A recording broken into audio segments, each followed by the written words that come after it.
Okay, noun का topic ही चल रहा था ना। इंडेफिनिट प्रोनाउन की मैं लास्ट जो बात थी वो आपको बताने वाला था। थोड़ा सा रिवाइज कर लेते हैं इंडेफिनिट प्रोनाउन को। इंडेफिनिट प्रोनाउन ऐसे प्रोनाउन जिनके साथ बड़ी या वन या थिंग लगा हुआ हो वो इंडेफिनिट होते हैं। टोटल 12 टाइप के बनेंगे। 8 जो टाइप है जिसके साथ बड़ी एंड वन लगता है वो लिविंग के लिए आते हैं।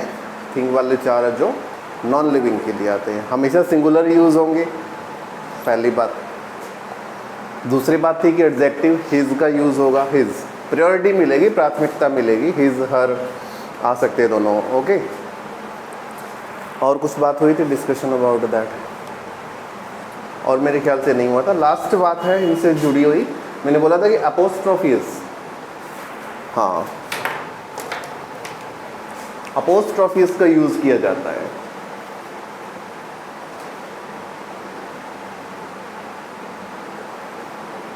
ठीक है, इंडेफिनिट प्रोनाउन के साथ अपोस्ट्रोफियस का यूज़ होता है। ये ऐसे प्रोनाउन है, ये सिंगल प्रोनाउन है जिनके साथ अपोस्ट्रोफियस आता है। अदरवाइज अपनों ने देखा होगा कि सिर्फ अपोस्ट्रोफियस किसके साथ आता है, नाउन के साथ आता है। ठीक है, ये एक ही टाइप ऐसा है प्रोनाउन का जिसके साथ अपोस्ट्रोफियस का यूज़ किया जाता है। ठीक है, देखिए वर्ड लिखा हो जैसे somebody, तो अपोस्ट्रोफियस यूज़ कर लेंगे इस तरीके से। इस तरीके से नहीं करेंगे, फिर गलत हो जाएगा। ये गलत है। Okay, this is the wrong way. ये सही है, पहले कोमा लगाएंगे फिर ऐसे लगाएंगे। इसी को क्या बोला जाता है, अपोस्ट्रोफियस बोला जाता है। ठीक है, बट कुछ सेंटेंसेस ऐसे मिलेंगे जिनमें आपको लिखा हुआ मिल सकता है somebody else। ठीक है, अब अपोस्ट्रोफियस यहाँ लगाओगे तो आपका क्वेश्चन फिर से रॉन्ग हो जाएगा। आपको लगाना पड़ेगा यहाँ पर somebody else। ओके, तो नोट लगा के लिखेंगे कि इंडेफिनिट प्रोनाउन के साथ अपोस्ट्रोफियस का यूज़ किया जाता है। इंडेफिनिट प्रोनाउन के साथ अपोस्ट्रोफियस का यूज़ किया जाता है। इंडेफिनिट प्रोनाउन के साथ अपोस्ट्रोफियस का यूज़ किया जाता है। दोनों वे लिख लेना, इस तरीके से भी सही है। somebody's अगर लिखा हुआ है तो करेक्ट लिखा हुआ है। अगर इन वर्ड्स के साथ else का यूज़ हो, no one else भी आता है, somebody else भी आता है, तो वो इस तरीके से यूज़ होगा। else आ गया तो इस तरीके से यूज़ होगा। ठीक है, तो इसी के साथ इंडेफिनिट का पूरा टॉपिक जो था, पार्ट जो था, वो अपनों ने ख़त्म कर लिया है। आज प्रोनाउन का नेक्स्ट पार्ट शुरू करते हैं।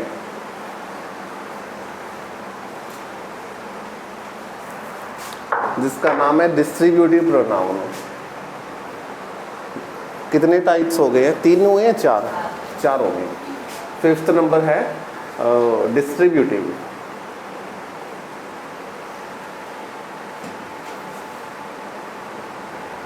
Distributive pronoun. ठीक है, डिस्ट्रीब्यूट करना, किसी चीज़ को डिवाइड करना, हिस्सों में बांटना ही क्या कहलाता है, डिस्ट्रीब्यूटिव प्रोनाउन कहलाता है। ठीक है, 3 चीज़ें जो इसमें यूज़ होंगी, 3 ऐसे वर्ड्स हैं जो यूज़ होते हैं कि किसी भी सेंटेंस में ईच का यूज़ हो, ठीक है, इधर का यूज़ हो या नीदर का यूज़ हो। इनको आइदर नाइदर भी बोल सकते हैं, इधर नीदर भी बोला जाता है। ठीक है, उचित प्रोनाउंसिएशन तो यही होगी, इधर और नीदर, और एक होता ईच। देखिए डिफरेंस है इसमें, ऐसे भी मिलेगा आपको ईच ऑफ, इधर ऑफ या नीदर ऑफ, ऐसे भी मिलेगा। ये अकेले भी मिलेंगे, इनके साथ ऑफ भी लगा हुआ मिलेगा। ठीक है, जब ये अकेले आएंगे इनके जस्ट बाद किसका यूज़ होगा, इन तीनों के बाद किसका यूज़ होगा, नाउन का यूज़ होगा। अगर ऐसी कंडीशन मिले आपको तब तो ये ईच, इधर, नीदर, ये सारे क्या कहलाएंगे, ये सारे क्या कहलाएंगे, एडजेक्टिव कहलाएंगे। ओके, इनके साथ ऑफ लगा हुआ मिले तब ये अपने आप में क्या कहलाएंगे, प्रोनाउन कहलाएंगे। ठीक है, तो पहले तो बेसिक डिफरेंस जानने की कोशिश कीजिए कि जब ये अकेले आते हैं, इनके साथ नाउन आता है तो ये एडजेक्टिव बनते हैं। ओके, यानी कि विशेषण बनते हैं। जब इनके साथ ऑफ आ जाए तब ये क्या बनेंगे, प्रोनाउन बनेंगे। इनकी एक कंडीशन रहेगी, इनके बाद जो नाउन आएंगे, इनके बाद तो नाउन कैसे आते हैं, सिंगुलर आते हैं। ठीक है, इनके बाद जो नाउन आएंगे वो प्लूरल,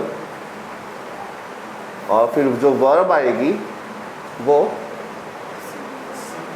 सिंगुलर रहेगी। वर्ब कैसी रहेगी, singular. Each of, either of, neither of के साथ noun plural plus verb singular.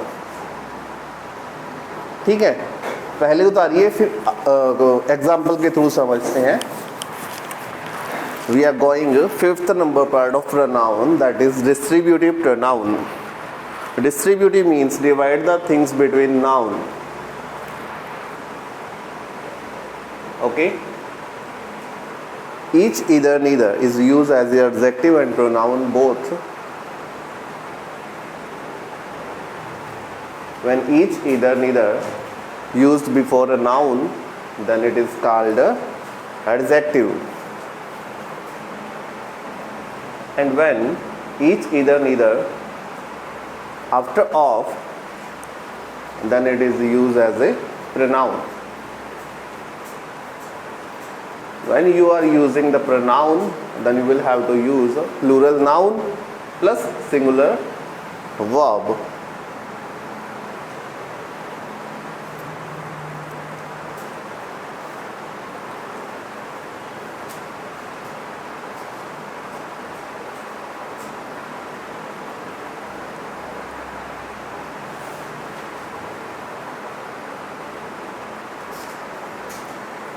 Okay, ठीक है, ये तो था basic difference between adjective and pronoun. Because ये एडजेक्टिव भी बनेंगे, ये प्रोनाउन भी बनेंगे। ओके, सिर्फ फॉर एग्जांपल लिखते हैं। Each boy is doing very well. Only you will have to tell the placement of each. Each adjective है या noun है in this sentence? What? जो each का यूज हुआ वो adjective के रूप में हुआ या pronoun हुआ है? क्या हुआ है? adjective के रूप में हुआ है, क्योंकि each के just बाद किसका यूज हुआ है? Boy is a noun, common noun, है ना? तो यहाँ पर each जो यूज हुआ वो एडजेक्टिव के रूप में हुआ। ठीक है, दूसरा है, ऊपर लिखते हैं,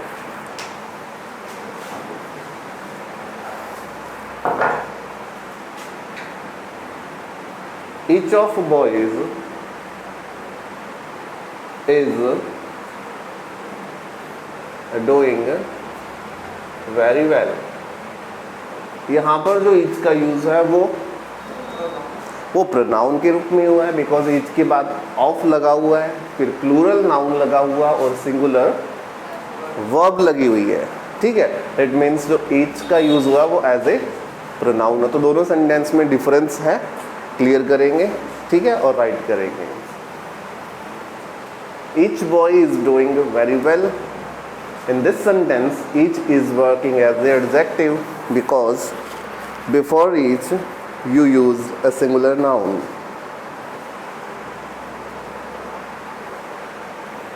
Example number second, each of boys is doing very well.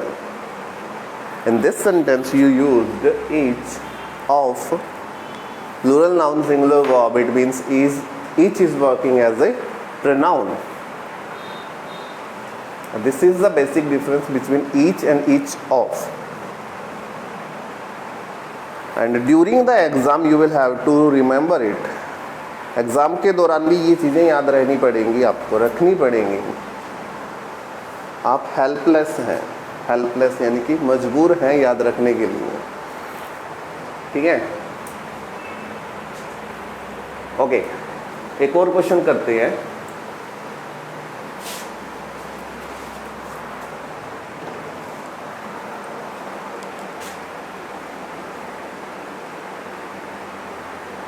During the class,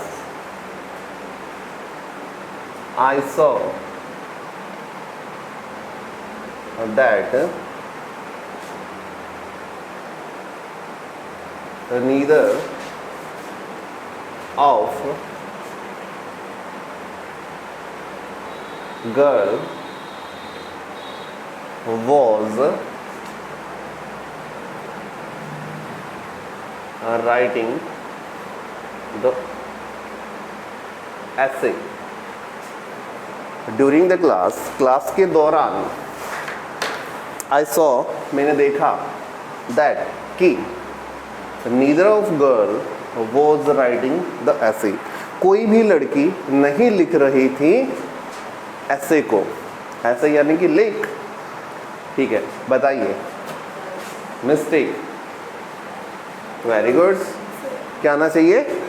girls आना चाहिए, शाबाश। नीदर ऑफ आया है, नीदर ऑफ के बाद में नाउन ऑलवेज प्लूरल और वर्ब ऑलवेज सिंगुलर, शाबाश। तो यहाँ पे वर्ब तो सही है क्योंकि सिंगुलर लगी हुई है, ठीक है। Problem is that only noun, तो आना क्या चाहिए था? गर्ल्स आना चाहिए था। ओके, उतार लीजिए सेंटेंस को। The sentence is during the class I saw that neither of girls was writing the essay.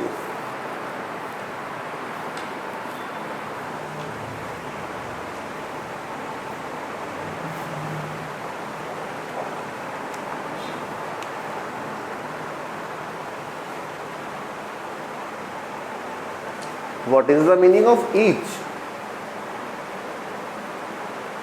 Each का मीनिंग है प्रत्येक, यानी कि एक एक, प्रत्येक। Okay, either is positive, either is positive. Apart from neither, neither is negative, neither is negative. ये भी लिखिए, ईच मीनिंग इज प्रत्येक, यूज फॉर वन, एक एक के लिए यूज किया जाता है। ईदर वाक्य को पॉजिटिव बनाता है, नीदर वाक्य को नेगेटिव बनाता है, ठीक है। तो इसी पर बेस से एक क्वेश्चन और देते हैं आपको।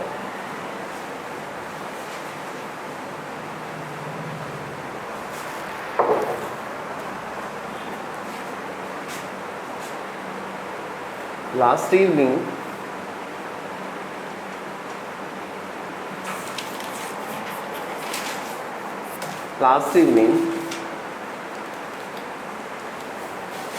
I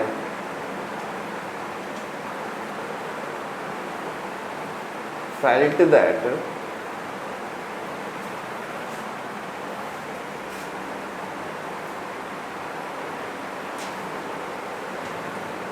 neither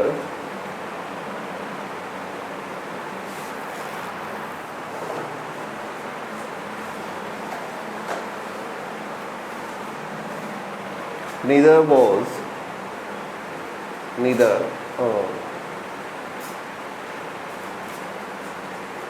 person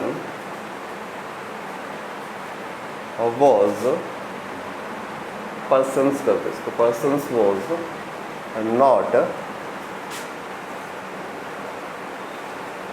walking in the park. Point out the mistake if it has any error. Last evening, पिछली शाम को, I felt, मैंने महसूस किया कि neither person, कोई भी व्यक्ति नहीं घूम रहा था पार्क में। Okay, tell me. ऑफ नहीं लगा ना, शाबाश। ऑफ तो मिस्टेक ही है, ये मेरी मिस्टेक है, ये मैं लगाना भूल गया। आप और बताओ कुछ। Come on come on come on, you have only 30 seconds. Very good. If the neither is use in negative sentence, ये नीदर जो है ये खुद सेंटेंस को नेगेटिव बना रहा है, तो इसके साथ आप एक्स्ट्रा नोट का यूज नहीं करेंगे. ठीक है, ये नीदर खुद नेगेटिव बोल रहा है तो आपको नॉट लगाने की ज़रूरत नहीं है. यही मिस्टेक है बस. Last evening I felt that neither of persons was walking in the park. ठीक है, ये आना चाहिए था, ये नोट नहीं आना चाहिए था कि नीदर के साथ एक्स्ट्रा नेगेटिव वर्ड्स का यूज़ नहीं किया जाता है. नोट लगा के लिखेंगे नीदर के साथ एक्स्ट्रा, नीदर के साथ एक्स्ट्रा नेगेटिव वर्ड्स का यूज़ नहीं किया जाता है. नीदर के साथ एक्स्ट्रा नेगेटिव वर्ड्स का यूज़ नहीं किया जाता है. Now right the example. Last evening I felt that neither of persons was walking in the park.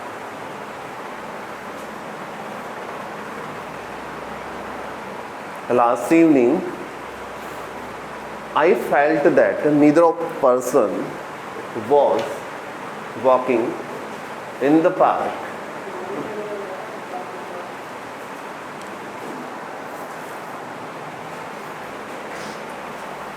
Okay.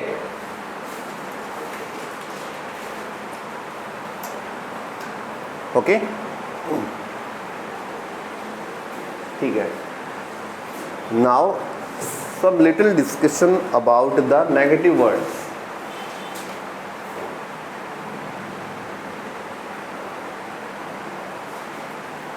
ऐसे कौन कौन से वर्ड्स हैं जो वाक्य को नेगेटिव बना सकते हैं, जिसमें से आ जाए no, not, none, nothing,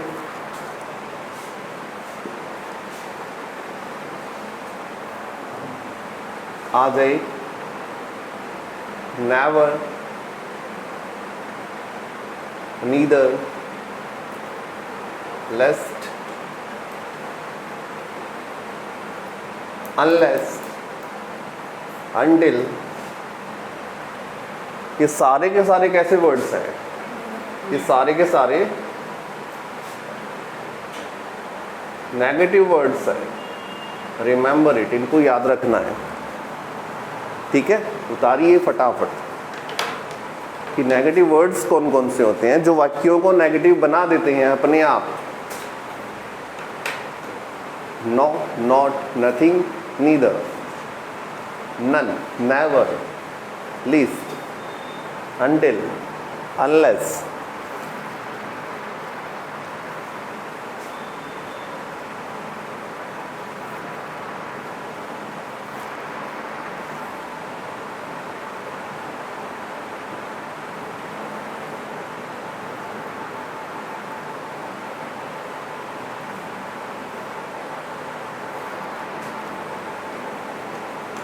Done?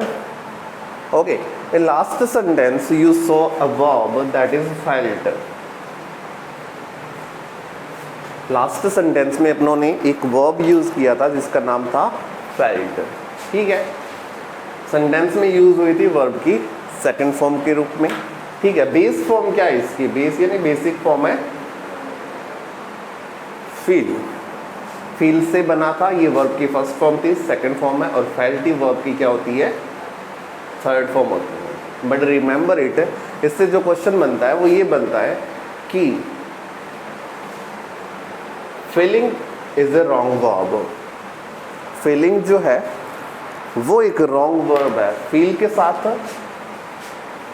Main verb में कभी भी आईएनजी यूज नहीं किया जाता है. इस बात का ध्यान रखेंगे कि फील जो वर्ब है इसके साथ इंग्लिश ग्रामर में आईएनजी यूज नहीं होता है. इसको भी नोट लगा के लिखिए. फील का मीनिंग होता है महसूस करना. महसूस करना. Second form is felt, third form is felt, feel, felt, felt. Okay, शाबाश। फिर नोट लगा के लिखेंगे कि फील मेन वर्ब के साथ आईएनजी का यूज कॉन्टिन्यूअस सेंटेंस में नहीं किया जाता है।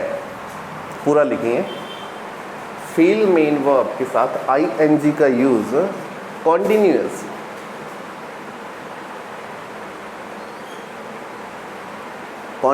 सेंटेंस में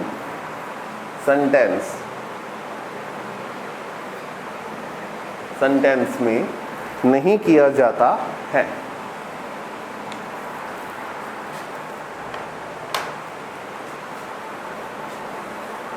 ओके भाई, तो आज आपने सीखे कि कितने सारे इंग्लिश ग्रामर में नेगेटिव वर्ड्स होते हैं जो वाक्यों को नकारात्मक ऑलरेडी बना चुके होते हैं, उनके साथ एक्स्ट्रा नोट जोड़ने की ज़रूरत नहीं होती है। And apart from you see that feel एक वर्ब है, सेकंड और थर्ड फॉर्म फेल्ट होती हैं, ठीक है। फील के साथ आईएनजी कभी नहीं आएगा, पर किस में नहीं आएगा? कॉन्टिन्यूअस में। ग्रामर में कॉन्टिन्यूअस सेंटेंस कितने होते हैं?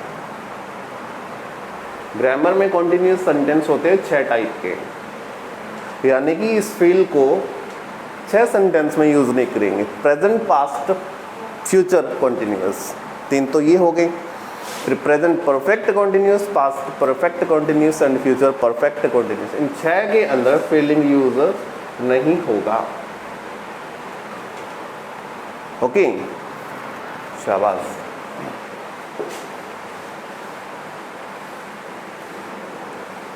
क्यों नहीं होगा, इसका भी कारण होता है, वो आपको बताएंगे कभी। स्टेटिव वर्ब अगर मैंने करवाई है आपको कभी, स्टेटिव वर्ब ऐसी वर्ब जो स्थिर रहती हैं, जिनसे किसी काम का होना महसूस नहीं होता है, ठीक है। जो एक्टिव नहीं होती है, नॉन एक्टिव वर्ब्स होती हैं, वो स्टेटिव वर्ब्स कहलाती हैं। ओके, ठीक है। तो इसी के साथ आपका डिस्ट्रीब्यूटिव प्रोनाउन, प्रोनाउन जो था वो खत्म हो चुका है। ईच, ईदर, नीदर, ठीक है। ऑफ आएगा, नाउन प्लूरल आएगा, वर्ब सिंगुलर आएगी, ठीक है। लास्ट कर लेते हैं अपने प्रोनाउन के पार्ट का लास्ट, कौन सा? 6 नंबर, ठीक है। Interrogative pronoun.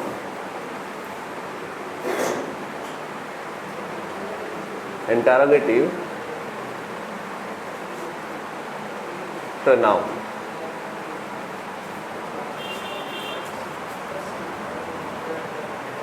Interrogative pronoun. Interrogative का मीनिंग था प्रश्नवाचक सर्वनाम। ऐसे वर्ड्स, ऐसे प्रोनाउन जो क्वेश्चन पूछने के काम में आते हैं, वो इंटेरोगेटिव प्रोनाउन कहलाते हैं। कौन कौन से हो सकते हैं? Who, which, why, how, when, where, whom, whose, ये हो सकते हैं। ओके, ये प्रोनाउन कब बनेंगे? जब इनके जस्ट बाद किसका यूज हो? वर्ब का यूज हो।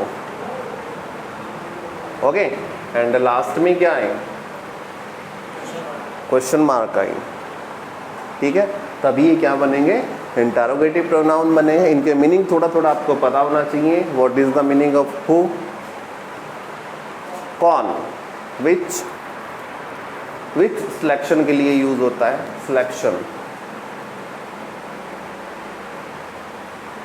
काफी सारी बुक्स पढ़ी और तुम पूछते हो विच इज योर बुक, इन किताबों में से तुम्हारी कौन सी है? तो विच का यूज किया जाता है कौन सी, कौन से, कौन सा, है ना, इस तरीके से। और किसके लिए होता है? सिलेक्शन के लिए होता है। वाई, वाई का मीनिंग होता है क्यों, ये रीजन पूछने के लिए लिया आता है। रीजन यानी कि कारण, ये कारण पूछने के लिए यूज किया जाता है। हाउ, हाउ का मीनिंग होता है कैसे, ठीक है। और ये कंडीशन को पूछता है। कंडीशन यानी कि स्थिति, हाउ आर यू, तुम कैसे हो। तो वो आपकी क्या पूछ रहा है, कंडीशन पूछ रहा है कि आप कैसे हैं। स्थिति पूछने के लिए यूज होता है तो किसका यूज करेंगे, हाउ का यूज करेंगे। When is use for time, किसके लिए होता है, टाइम। इसका मीनिंग क्या होता है, जब, ठीक है, जब। Where is use for place, स्थान के लिए यूज किया जाता है। वेयर का मीनिंग है कहाँ, ओके। होम, अक्सर तो इसका यूज क्लासीफाई द ऑब्जेक्ट, ये ऑब्जेक्ट को क्लासीफाई करने के लिए यूज किया जाता है होम। और हुज ये अक्सर किसके लिए होता है, पर्सन को आइडेंटिफाई करने के लिए, ठीक है। तो इस तरीके से इनका यूज किया जाता है। फटाफट इनको उतार लेंगे, इनके बाद वर्ब का यूज होगा और लास्ट में क्वेश्चन मार्क जरूर लगाएंगे।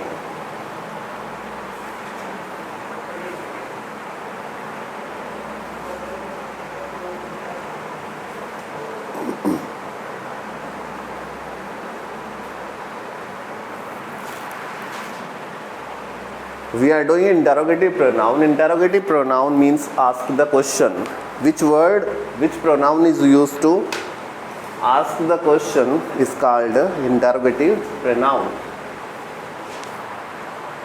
There are some types of interrogative pronoun. First is who, Hindi meaning is कौन. Which is always used for selection.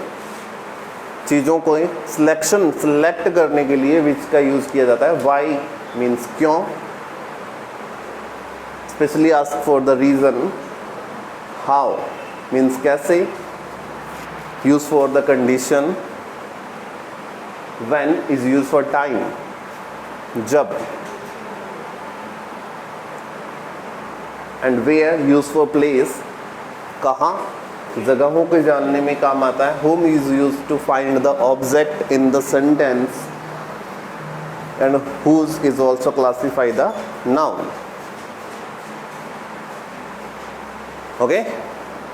इनके बाद किसका यूज होगा, वर्ब का यूज होगा और लास्ट में क्या आएगा, क्वेश्चन मार्क अवश्य आएगा. हाउ आर यू, बहुत बार बोलते हैं ना हाउ आर यू. मीनिंग क्या होता है हाउ आर यू का, तुम कैसे हो. कंडीशन पूछ रहा है वो आपकी. How are you. अब छोटे से क्वेश्चन है मेरा कि ये आर जो है ये क्यों आया यहाँ पे इज क्यों नहीं आया. देखो ये जो प्रोनाउन होते हैं ना, ये ना तो सिंगुलर बताते हैं ना प्लूरल बताते हैं. बाद में लिखा हुआ ऑब्जेक्ट जो होता है उसके अकॉर्डिंग आप इसका सिलेक्शन करते हैं. तो यहाँ पे आर आने का रीज़न क्या था, यू था. बात समझ में आई. यहाँ पे यू क्यों आया है, आर क्यों आया, इस यू की वजह से आया है. ओके. एग्जाम्पल को उतारिए फटाफट. How are you.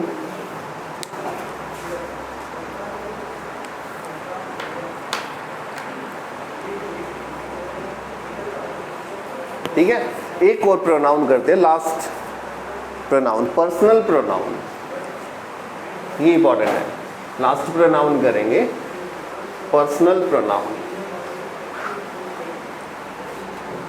ठीक है. इस पे टाइम लगाना पड़ेगा. 7 नंबर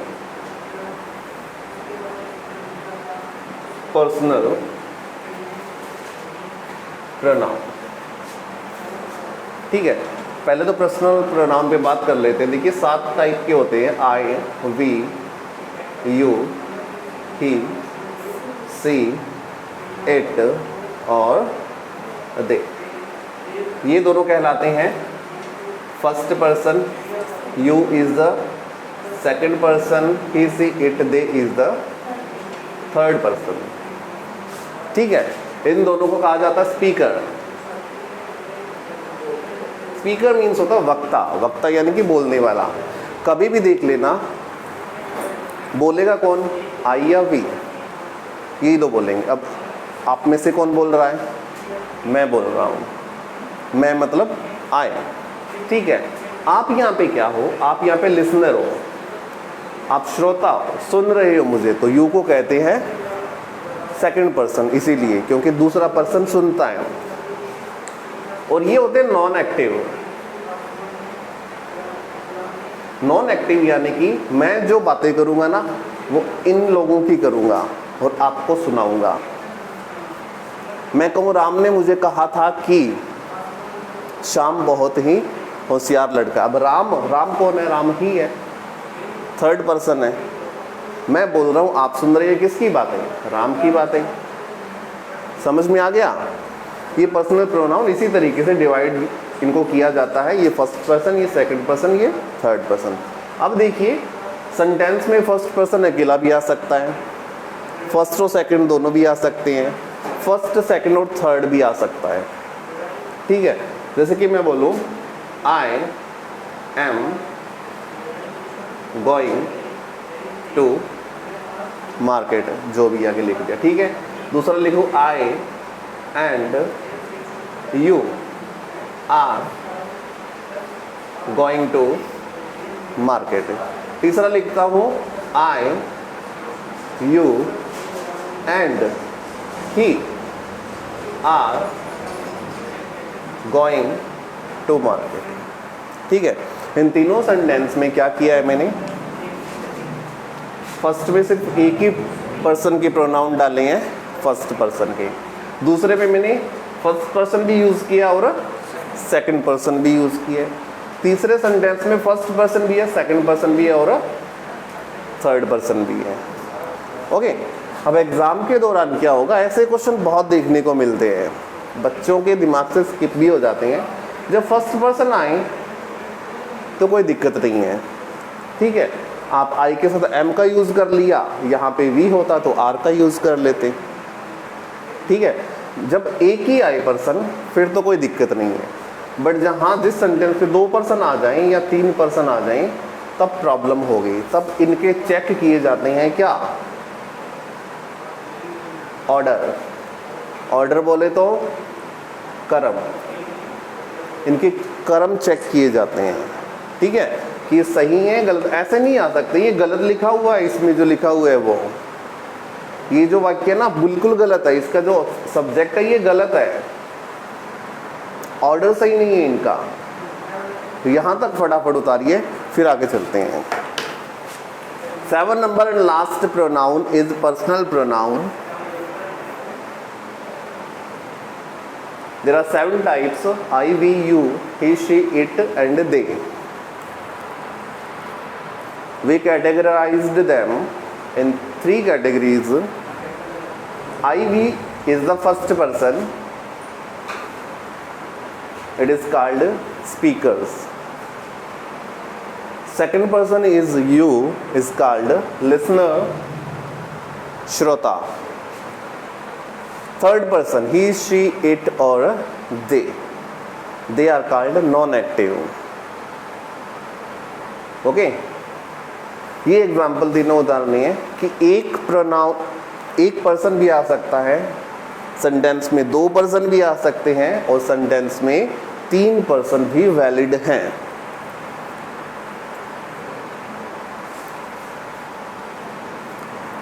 तो इस टाइप से पर्सन्स आ सकते हैं। ओके,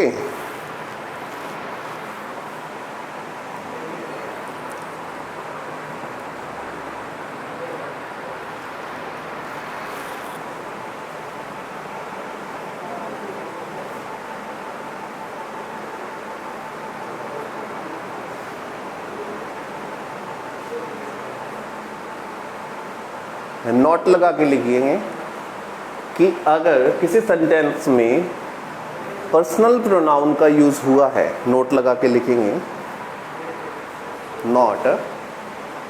अगर किसी सेंटेंस में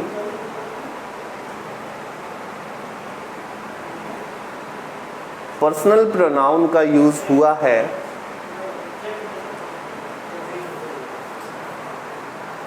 तो उनके ऑर्डर, ब्रैकेट में कर्म लिख लेना अगर पता नहीं है तो, उनके ऑर्डर को चेक किया जाता है।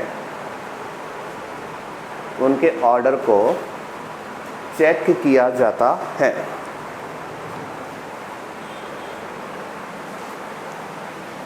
उनके ऑर्डर को चेक किया जाता है। ओके, चलिए तो देखते हैं कि ऑर्डर आने के क्रम क्या क्या है। सिर्फ दो ही तरीके से यूज होता है कि अगर तीनों प्रोनाउन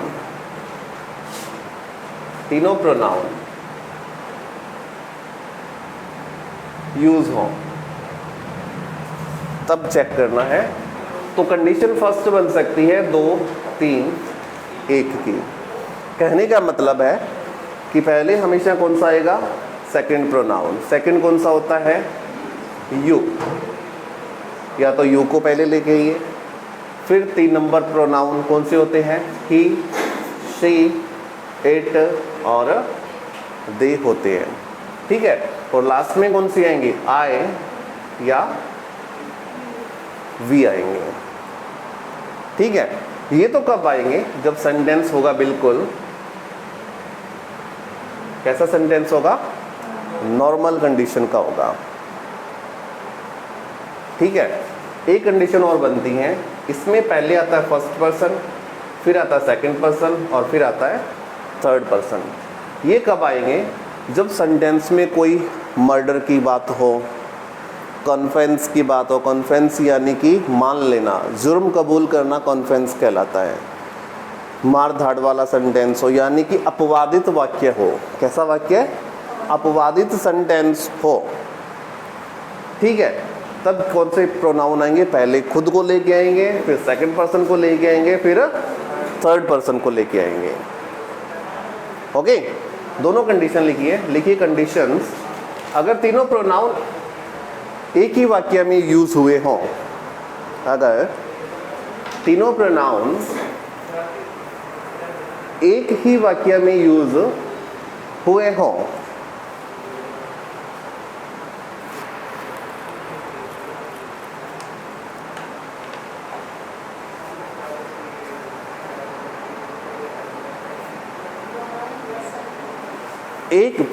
अगर तीनों pronoun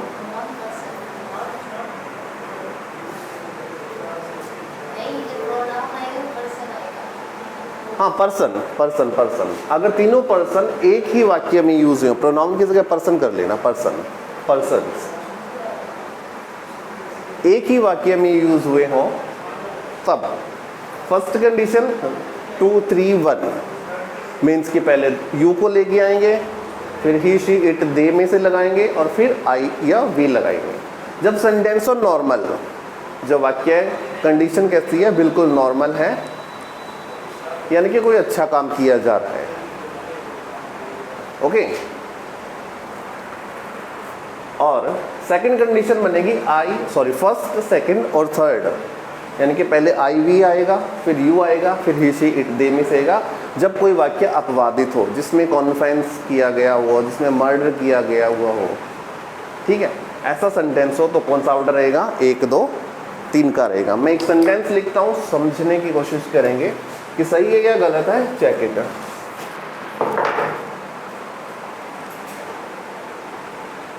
When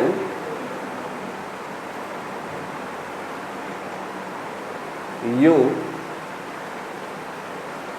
he and I were called by the police in a murder case,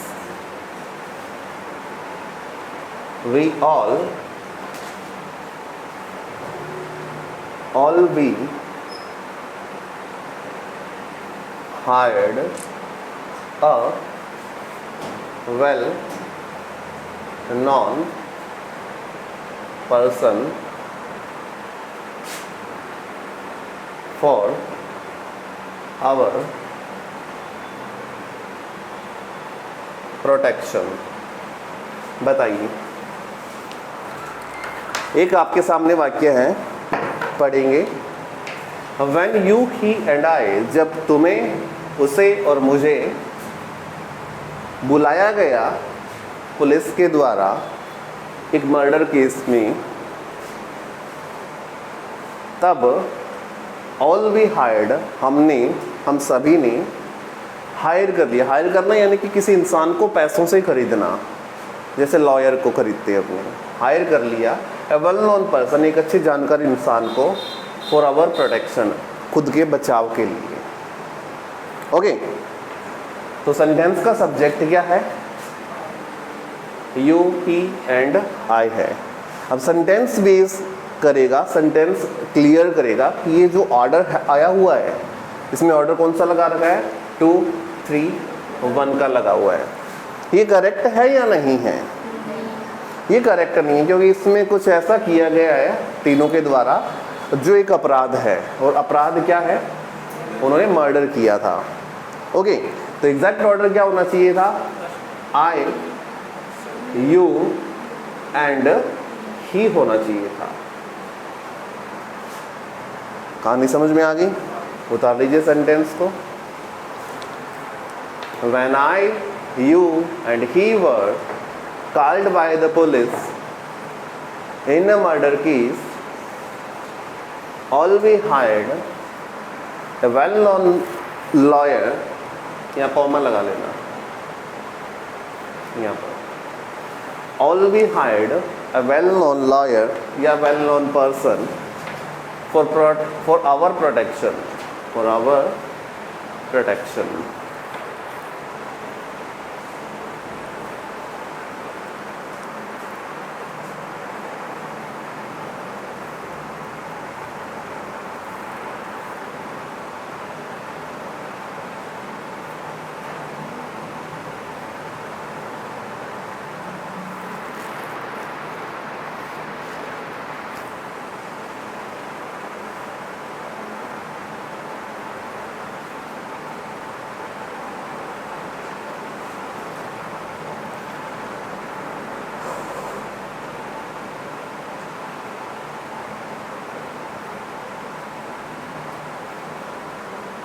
okay, तो देखिए इसी के साथ आपके प्रोनाउन का जो चैप्टर था वो ख़त्म हो चुका है। मैंने 7 आपको टाइप्स करवा दिए जो मोस्ट इम्पोर्टेंट है। ओके, और उससे पहले कुछ 4-5 आपको फैक्ट करवा दिए थे। तो प्रोनाउन का चैप्टर एक बार बिल्कुल क्लोज हो चुका है, ख़त्म हो चुका है। पूरी प्रैक्टिस करेंगे सीधे से लेकर आखिर तक, ठीक है। और कम से कम एक टाइप पर आपको 20-20 क्वेश्चन तो एटलीस्ट बोल रहा हूँ मैं, एटलीस्ट यानी कि कम से कम, ठीक है, कम से कम 20-20 क्वेश्चन तो एक पे करके देखनी है। तो 140 क्वेश्चन, मात्र कितने क्वेश्चन करने हैं? 140 क्वेश्चन आपको करके देखनी है घर पे, ठीक है। ये टॉपिक अपने आप पूरा होता नजर आएगा आपको जब प्रैक्टिस कर लोगे तब, ठीक है। और नेक्स्ट क्लास से अपने शुरू करेंगे नया टॉपिक, और जो रहेगा एडजेक्टिव। एडजेक्टिव के तमाम पहलुओं पे चर्चा करेंगे, एग्ज़ाम में किस तरीके से आता है वो भी देखेंगे, ठीक है। इंपॉर्टेंस क्या है, क्यों यूज़ होता है, एडजेक्टिव है क्या असल में, वहाँ से शुरू करेंगे। 3-4 क्लासों में उसको ख़त्म कर लेंगे। ओके।